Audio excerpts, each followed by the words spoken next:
Muito obrigado por escolher o Ministério de Vídeo e Áudio do Templo Batista Maranata. Depois de ouvir esta mensagem, visite o nosso site www.tbm.org.br.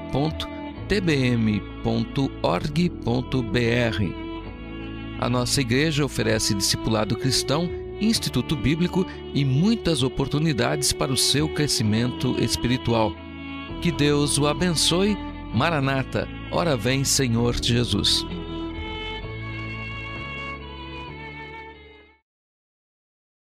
O papel dos filhos no lar.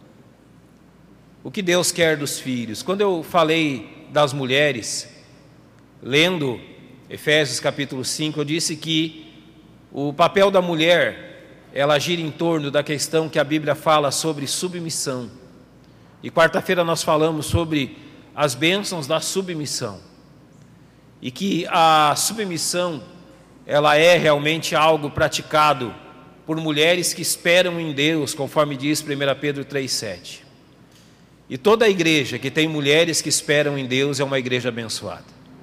Porque a nossa igreja é uma igreja abençoada, porque ela é composta por mulheres que esperam em Deus. Os homens, nós vamos falar hoje à noite, eles têm um papel de liderança, mas tudo aquilo que Deus fala para os homens gira em torno de uma palavra: amor. Pois é, Deus, ele faz certas coisas que a gente custa um pouquinho a entender, não é? Normalmente o amor é ligado à mãe, à esposa, e talvez por isso mesmo é que o maior lembrete de Deus para nós homens é que nós temos que ser líderes amorosos. Talvez por isso Deus constantemente nos lembra desse fato. E hoje pela manhã, falando agora aos jovens, aos adolescentes, aos filhos, eu gostaria que abrissem suas Bíblias em Efésios capítulo 6. Nós vamos ler os 3 primeiros versos de Efésios 6. O tema de hoje é rebeldia e obediência. E nós vamos usar dessas duas palavras, rebeldia e obediência, para falar das duas fases que nós encontramos em Lucas 15, sobre o testemunho que a Bíblia dá do filho pródigo. Uma fase de rebeldia e uma fase de obediência. Mas o centro de tudo está em Efésios capítulo 6. E eu convido aos irmãos que, por gentileza, aqueles que puderem, coloquem-se em pé. E nós vamos ler todos juntos os 3 primeiros versos de Efésios capítulo 6. Leiamos juntos então. Vós, filhos, sede obedientes a vossos pais no Senhor, porque isto é justo. Honra a teu pai e a tua mãe, que é o primeiro mandamento com promessa, para que te vá bem e vivas muito tempo sobre a terra. Nosso Deus, nós louvamos o teu nome pelo privilégio inigualável de estarmos na tua casa nessa manhã. Louvamos o teu nome porque temos o privilégio de estarmos aqui com as nossas famílias. Temos o privilégio de ouvir a tua instrução, como ouvimos na escola dominical sobre o casamento. E agora, Deus, tu nos dá o privilégio de ouvirmos o que tu requer de nossos filhos. Nós confiamos na direção do teu Espírito Santo, que ele promete iluminar o nosso entendimento. E nessa dependência nós oramos em nome de Cristo, o nosso Salvador. Amém. Podem se assentar, irmãos. Rebeldia e obediência, as duas fases na vida do filho pródigo. Ter um coração correto diante de Deus e diante de seus pais é e deve ser o alvo de todo filho.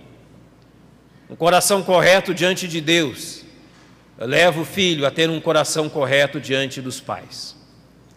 E um coração correto diante de pais e filhos, e de Deus e dos pais, leva as bênçãos descritas em Efésios capítulo 6, versos 1 a 3.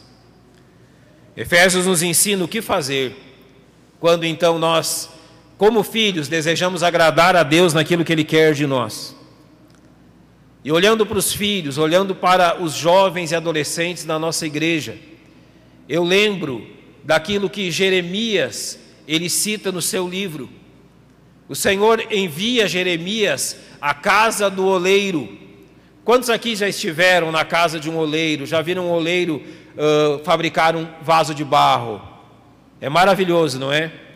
Eu já tive essa oportunidade. E quando o Senhor envia Jeremias à casa do oleiro, o que Jeremias vê? Ele vê então que o oleiro está fabricando um vaso na roda. Ele aciona uma espécie de pedal, uma base normalmente circular, ela roda e ali está aquela quantidade de barro em cima. Então, conforme, na velocidade certa, na umidade certa, na força certa, aquela roda vai sendo rodada, as mãos do oleiro vão fazendo, vão construindo, vão moldando um vaso de barro. O que Jeremias viu foi que em determinado momento, aquele vaso sendo moldado quebrou. Então o oleiro tomou do barro e começou de novo, fazendo um vaso. O que Deus queria ensinar para o povo de Israel era que eles eram como um vaso nas mãos do oleiro. Eles eram o barro, Deus o oleiro. Deus estava construindo neles aquilo que Deus queria. Quando nós olhamos para os nossos jovens e adolescentes, para os nossos filhos, nós contemplamos o mesmo. Deus está moldando a vida de vasos de barro. Deus está trabalhando em vasos de barro, vasos que são frágeis, vasos que precisam ser trabalhados. Todo vaso precisa ser levado ao forno na temperatura certa, pelo tempo certo, no momento certo.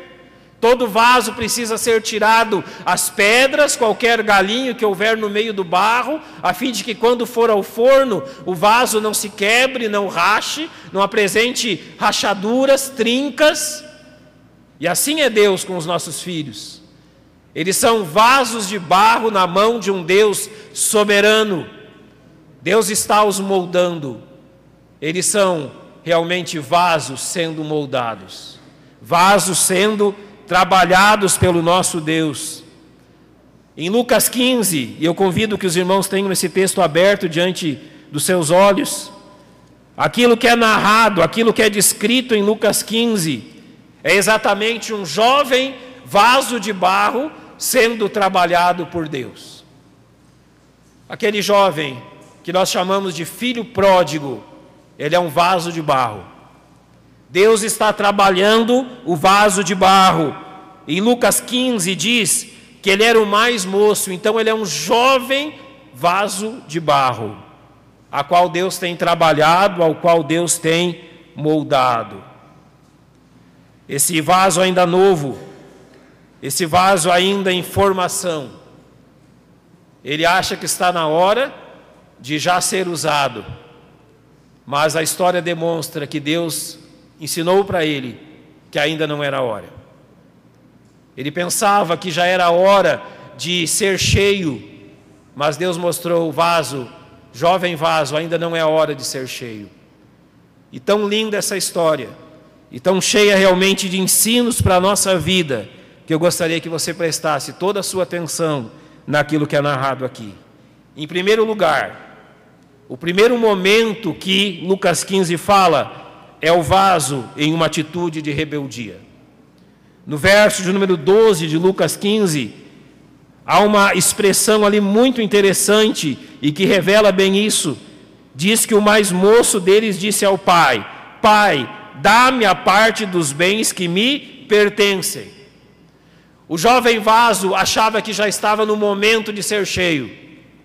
O jovem o vaso de barro considerava que já era suficiente o molde, era suficiente o trabalho pelo qual ele já havia sido treinado. Mas ainda não era. Ele estava se achando realmente capaz já de suportar tudo aquilo que podia ser colocado diante dele. O pedido que ele faz: Pai, dá-me, mostra que ele já se considerava pronto. Ele considerava que não havia mais tempo a perder. Ele considerava realmente que o seu desejo devia ser realizado. Ele tinha pressa nisso. Ele tinha pressa em apressar o processo, pelo qual se tornaria um vaso completo e maduro. Então o vaso diz: Pai, dá-me. Ou seja, é o que eu quero.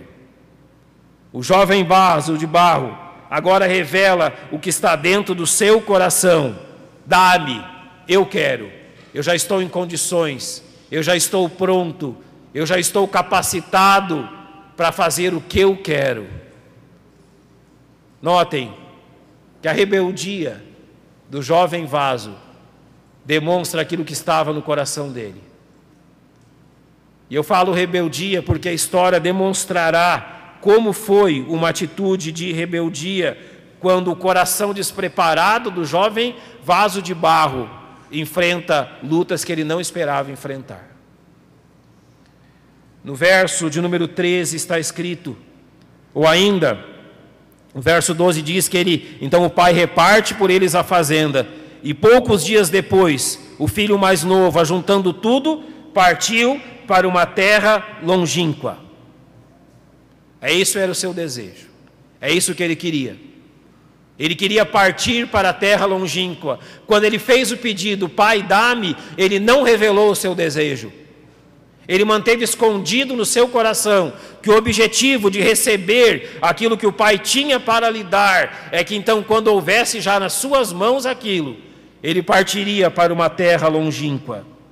Por que ele gostaria, ou por que ele quis partir para a terra longínqua? Porque lá não existem duas coisas.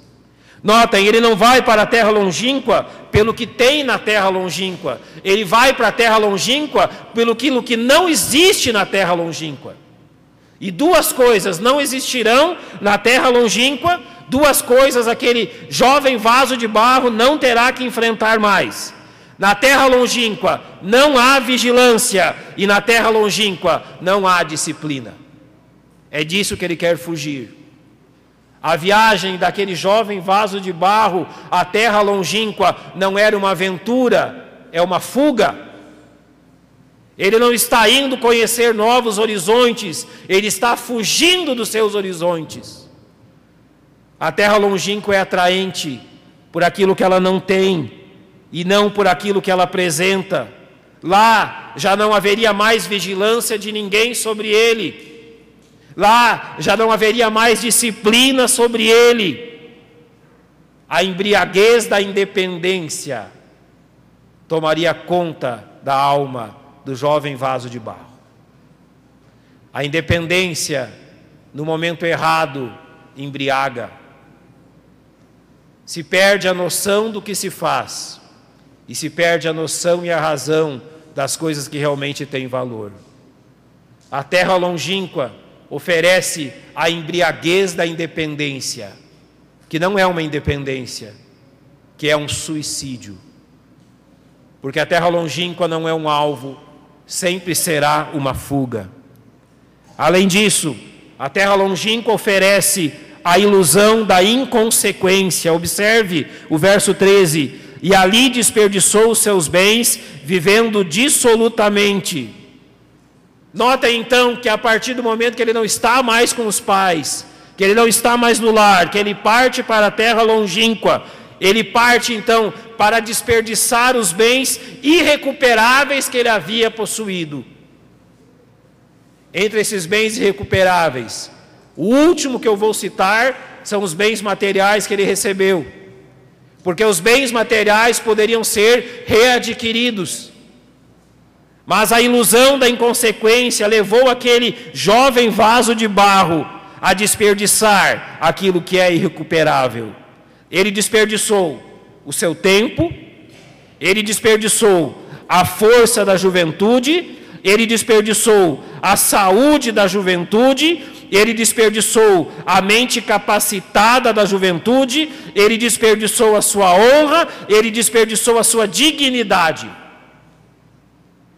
A ilusão da independência, a ilusão da inconsequência levaram ele a desperdiçar aquilo que ele não poderia recuperar.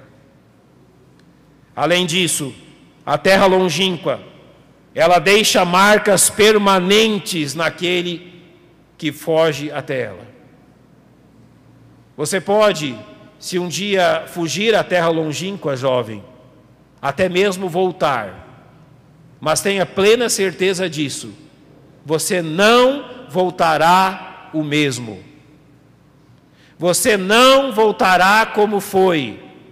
A terra longínqua deixará marcas profundas no seu coração, profunda nas suas vidas. Em Gálatas capítulo 6, versos 7 e 8, a Bíblia diz que Deus não se deixe escarnecer, que aquilo que o homem plantar, isso mesmo ele colherá. Se ele plantar na carne, colherá corrupção. Se plantar no espírito, colherá vida. A expressão Deus não se deixe escarnecer no original, ela é muito interessante. Sabe qual palavra é usada no original? Aquela que para nós se traduz como focinho. Focinho de porco. Lá não está focinho de porco, está apenas focinho. E a expressão ali, Deus não se deixe escarnecer, literalmente é, Deus não aceita nariz empinado. Seria no original, Deus não aceita focinho empinado. Deus não se deixa abater por nariz empinado. Deus não se deixa escarnecer. Todo aquele que desejar fugir para a terra longínqua deve saber que a terra longínqua produz marcas permanentes naquele que vagueia por ela. Nos versos 14 a 17 de Lucas 15, nós temos a terra longínqua revelando a sua face. Quando o jovem vaso de barro foge para a terra longínqua, é uma fuga. Ele tem planos realmente incríveis para a sua vida. Mas quando ele está vagando pela terra longínqua, a terra longínqua então demonstra quem realmente ela é. Primeiramente, a terra longínqua é uma terra de fome, porque o verso 14 diz que, havendo ele gastado tudo, houve naquela terra uma grande fome.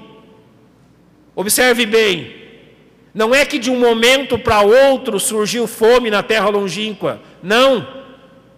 A terra longínqua é um lugar de constante fome. O que aconteceu é que a situação primeira dele, as bênçãos que o acompanharam quando ele fugiu para a terra longínqua, durante um certo tempo o sustiveram, durante um certo tempo o sustentaram. Mas quando essas bênçãos acabaram, a terra longínqua mostrou sua face. A terra longínqua é um lugar de fome. A terra longínqua é um lugar sem recursos, porque diz no verso 15, e foi e chegou-se a um dos cidadãos daquela terra, o qual o mandou para apacentar para os seus campos, a apacentar porcos, e desejava encher o seu estômago com as bolotas que os porcos comiam, e ninguém lhe dava nada. Ele começou a padecer necessidades, e ninguém lhe dava nada. A terra longínqua é um lugar sem recursos. Na terra longínqua não há os recursos que nós encontramos aqui. A terra longínqua é um lugar onde se vive os piores pesadelos. Esse jovem descrito em Lucas 15 é um jovem judeu. Para um jovem judeu existiam coisas que eram realmente, nós usamos a expressão, o fim da picada. Era o final de tudo. A primeira delas, ser escravo ou trabalhar para um gentio. Diz claramente aqui que ele se achegou a um dos cidadãos daquela terra para trabalhar para ele. Ele se tornou um funcionário de um homem gentio. Em segundo lugar, agora o seu trabalho era cuidar de animais que a lei considerava imundos. Trabalhando para um gentio, cuidando de porcos que a lei tornava imundos. Em terceiro lugar, se alimentando de restos, comendo o que sobrava. E o que sobrava de quem? Dos porcos. Em quarto lugar, sendo desprezado e ignorado, porque ninguém lhe dava nada. E finalmente, quando ele diz no verso 17, e eu aqui pereço de fome, perecendo sem esperança. A verdadeira face da terra longínqua é a face dos piores pesadelos que um jovem pode ter. Lá ele não tem esperança, lá ele não tem apoio, lá ele não tem nada do que ele tem junto do seu Deus e dos seus pais. A terra longínqua é realmente o terreno dos piores pesadelos. O que esse jovem vaso prova são os resultados da sua própria loucura. O jovem barro provando aquilo que sua loucura estava reservando a ele. O problema em si é a terra longínqua? Não. O problema é que o jovem vaso de barro, não estava preparado para a terra longínqua. Sabe, você pode pensar na terra longínqua como um lugar lá distante, lá no mundo, lá onde o pecado, lá onde Satanás, lá onde todas essas coisas acontecem. Não. O Senhor Jesus diz que nós não somos da terra longínqua, mas nós estamos nela. Notem, se você observa pela palavra de Deus e pela experiência própria das pessoas e dos crentes, a fuga para a terra longínqua é uma permissão para que a terra longínqua entre no coração, para que a terra longínqua ocupe o coração com os seus valores, com os seus objetivos e com a sua miséria. Era necessário que o jovem vaso de barro mantivesse a terra longínqua longe do coração, mas não, ele permitiu que a terra longínqua ocupasse todo o desejo do seu coração, sem estar pronto. Ele não era forte o suficiente para enfrentar as coisas que enfrentou.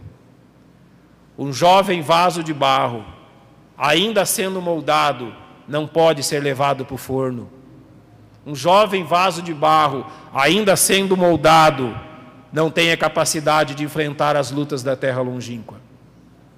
Ele está sendo moldado, está sendo trabalhado, e por isso ele precisa continuar exatamente o trabalho que tem sido feito nele. Mas graças a Deus, porque não só no momento de rebeldia é descrito desse jovem vaso de barro, mas também um momento de maturidade, de obediência. Se o tempo de rebeldia foi marcado pela expressão Pai, dá-me, ou seja, dá aquilo que eu quero, o tempo de obediência é marcado no verso 19 por uma expressão maravilhosa. Ele diz: já não sou digno de ser chamado teu filho, Pai, faz-me. Notem a mudança. Pai, dá-me, dá aquilo que eu quero, dá aquilo que eu desejo.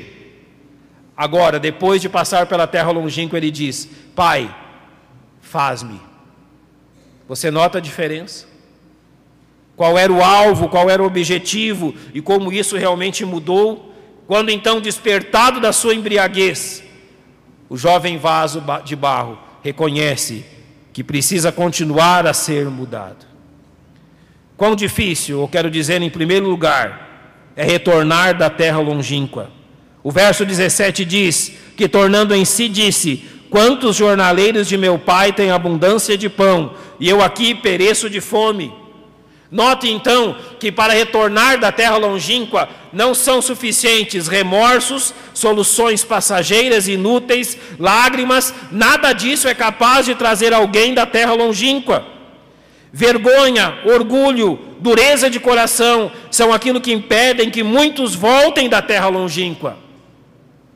O jovem só decidiu voltar da terra longínqua no verso 17, quando ele diz: eu aqui pereço de fome. Enquanto ele estava comendo a comida dos porcos, enquanto ele estava dormindo com os porcos, enquanto ele estava vivendo com os porcos, ele não quis voltar.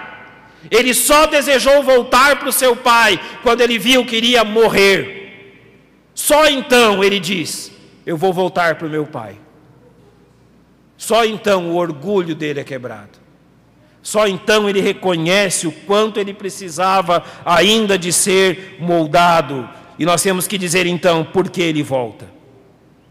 Claramente o verso 17 diz que quantos jornaleiros de meu pai têm abundância de pão. Qual é a primeira coisa que ele se recorda? Ele se recorda da bondade do pai. Irmãos, sejam jovens ou adolescentes ou qualquer um de nós, se um dia, Deus queira que não, algum de nós se desviar e fugir para a terra longínqua, A única coisa que pode nos tirar de lá é o nome do nosso Deus. Apenas a lembrança de quem é o nosso Deus e de quão bom Ele é para nós é capaz de nos fazer voltar da terra longínqua.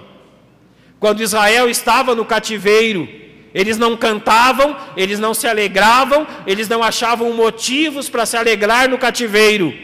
Mas quando Deus se lembrou deles e levou-os a lembrarem-se de Deus, eles desejaram voltar para casa. Assim também é com todo aquele que está na terra longínqua. A sua atitude de voltar é declarada no verso 18. Eu levantar-me-ei, irei ter com meu pai e dir-lhe-ei: Pai, pequei contra o céu e contra ti. A primeira atitude dele é reconhecer o seu pecado, é reconhecer o seu erro, o seu orgulho, a sua independência do seu pai.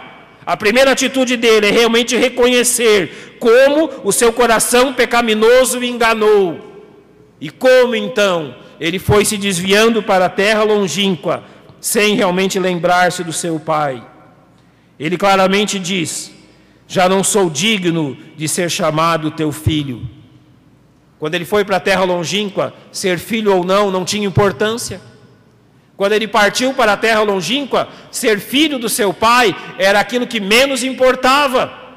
Mas agora então, depois de provar de tudo aquilo que ele provou na terra longínqua, o vaso novo de barro diz: eu já não sou digno de ser moldado por ti.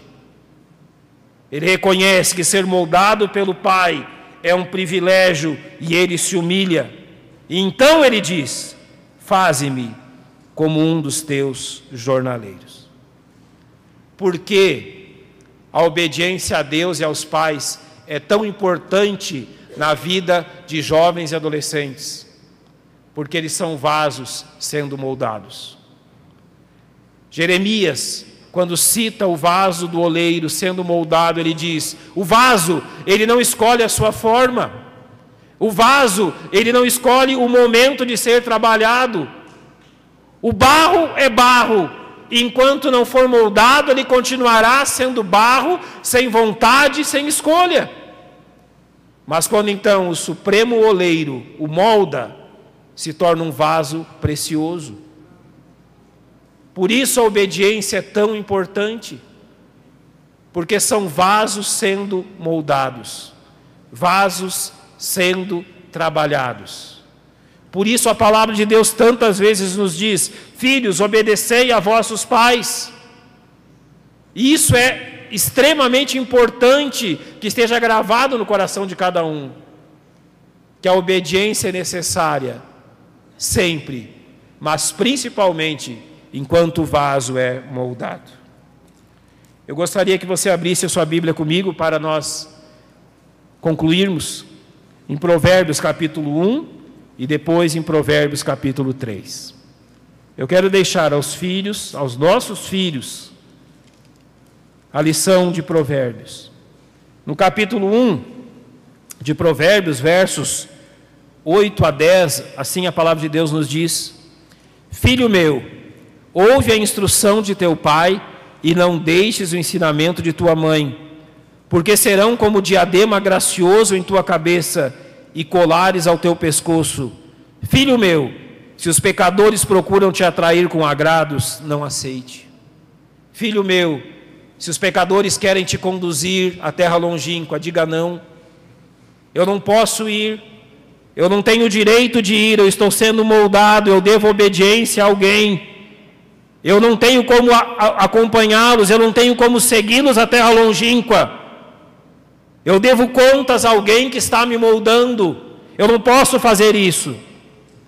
No capítulo 3, versos 5 a 7, novamente, Provérbios diz: confia no Senhor de todo o teu coração e não te estribes no teu próprio entendimento. Foi isso que faltou àquele jovem vaso de barro. Reconhece-o em todos os teus caminhos e ele endireitará as tuas veredas. No momento de ser moldado, parece não muito agradável. O momento de ser tirado as pedras entre o barro, de ser tirado gravetos que vão prejudicá-lo, de ser tirado aquilo que pode fazer com que o vaso rache. ou trinque quando vai ao forno. Esse momento não é agradável, mas é necessário. É necessário que isso seja feito. É necessário reconhecer que Deus está trabalhando, está endireitando as veredas. E para isso, o verso 7 se faz extremamente valioso. Não seja sábio a teus próprios olhos, teme ao Senhor e aparta-te do mal. Jovens vasos de barro desta igreja, não sejam sábios a seus próprios olhos. Não tenham como que vocês já estão completos e moldados, ainda não estão. Teme ao Senhor, teme aquele que está moldando a sua vida, que sabe aquilo que é melhor, e aparta-te da terra longínqua. Isso é o que Deus tem nos dito. Obediência é central na vida de nossos filhos. Obediência é uma promessa com bênçãos. Ele diz claramente em Efésios: se obedecerem, vida longa, paz, para que te vás bem e tenha muitos dias nessa terra. Nossos filhos, a responsabilidade por essa escolha é de vocês. São vocês que precisam dizer sim a essa ordem de obediência. Não somos nós pais, não somos nós adultos. Só você pode dizer: pai, faz-me. Não pai, dá-me, mas pai, faz-me. Eu vou obedecer, faz-me como um dos teus, ou seja, molda a minha vida. Então esse relacionamento correto com Deus e com os pais terá fruto no futuro. No momento estão sendo moldados, no futuro, que vasos belos todos serão. Eu quero que os meus filhos sejam belos vasos quando crescerem, mas a hora de moldá-los é agora. Precisam ser moldados agora, porque o barro também chega um momento que não pode mais ser moldado, que é mais difícil, que ele endurece. Então por isso Deus diz isso aos filhos: agora obedeçam, provem das bênçãos da obediência, e vocês verão o que Deus é capaz de fazer na vida de vocês. Vamos fechar os nossos olhos.